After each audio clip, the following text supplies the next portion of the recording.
Minister, I think lockdown has been a terrible experience on us all. We're confined to our own communities for weeks on end. But for some people, they've been effectively in lockdown and self-isolation in their own homes for the past 460 weeks. And sadly, there's no indication as to when these restrictions are actually going to be lifted. We want the government to provide the funding to establish a comprehensive set of transport supports for people with a disability as a matter of priority.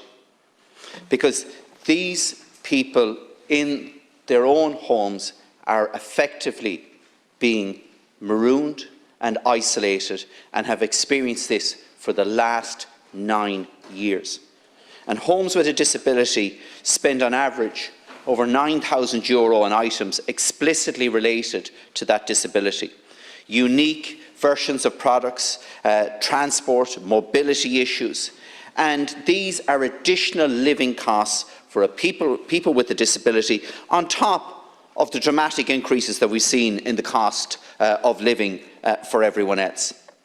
And the curtailment that we've seen in the supports for people with a disability in terms of transport have been on foot of interventions either by the courts or by the Office of the Ombudsman.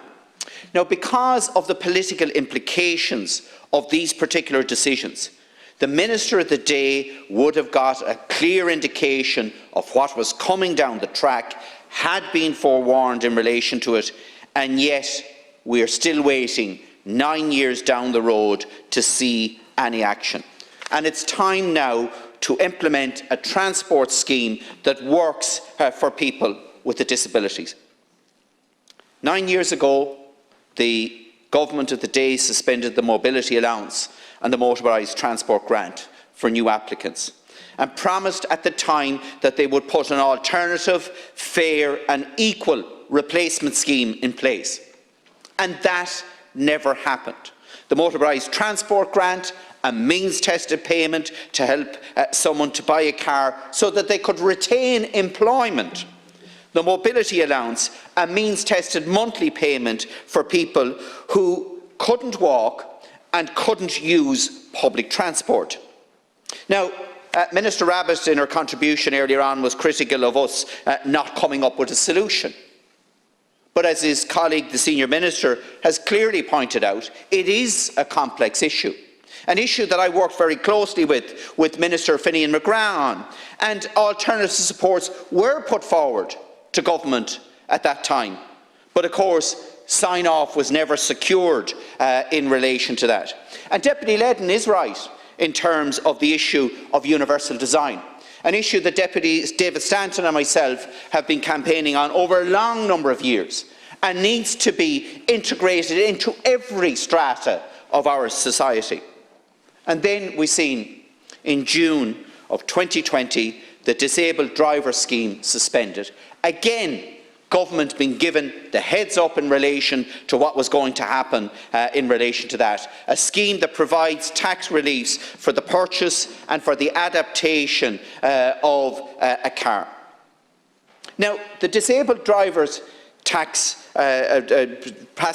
drivers and passenger scheme has never been and has never rested easy with members of the Oireachtas here in terms of the terms and conditions in relation to it. It has always been totally inadequate as a scheme and never has actually met the genuine needs of people with a disability. And instead of trying to address those nonsensical and extremely dated conditions in the scheme, the government have just reinstated the scheme in primary legislation as we speak presently.